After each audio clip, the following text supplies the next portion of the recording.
तीनों कानून आने चाहिए, इसके लिए किसानों को भी मांग उठानी चाहिए। क्या कहना है आपका? किसी से जुड़े कानून वापस लाने चाहिए जी।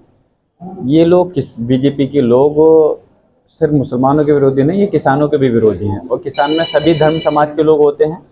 और जो कानून जिसके लिए मेहनत करके तपस्या कर करके अपनी जानें दे करके किसानों लोगों ने, संगठन के लोगों ने अपनी जिंदगियां निछावर कर दी, तब जाकर के इन कानून को वापस लिया गया था। मुझे अफसोस है कि बीजेपी के सांसद होते हुए इस टाइप की बात कही जा रही है कि वो कानून को लागू कराना चाहिए। लागू कराने के लिए कहा है ना, तो इस टाइप की जो सोच है, ये मानसिकता ये दर्शाती है कि बीजेपी के लोग जो है वो किसान के विरोधी हैं।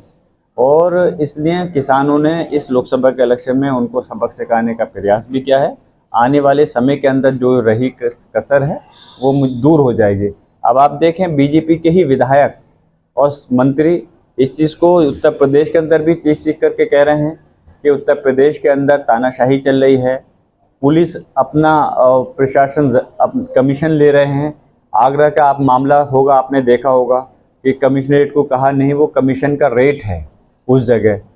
पीलीभीत के विधायक के पिताजी ने इस टाइप की बात कही। तो मैं पूछना चाहता हूं कि आप योगी महाराज जी क्या उनके घरों पे भी बुलडोजर चलवाएंगे अपने विधायकों? तो आप वो चीज़ देखें कि यकीनन अब अगर इस बात को कोई विपक्ष का विधायक या सांसद कहता तो ये बात होती कि ये लोग सरकार की मुखालफत कर रहे हैं, सिर्फ इसलिए प्रोपेगेंडा कर रहे हैं।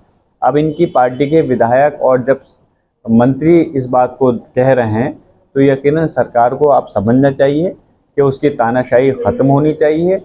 और जो कानून व्यवस्था और जो इस सरकार को वो नहीं चला रहे, नेता नहीं चला रहे, मंत्री नहीं चला रहे, बल्कि अधिकारी चला रहे हैं, इस चीज़ पर रोकथाम लगनी चाहिए। और जब विधायक और उनके मंत्रियों का ये कहना है तो आप अंदाज़ा ला सकते हैं कि उत्तर प्रदेश के अंदर जनता का क्या हाल होगा, जनता की सुनवाई कौन कर रहा होगा और उनके साथ कैसा व्यवहार हो रहा होगा। बीजेपी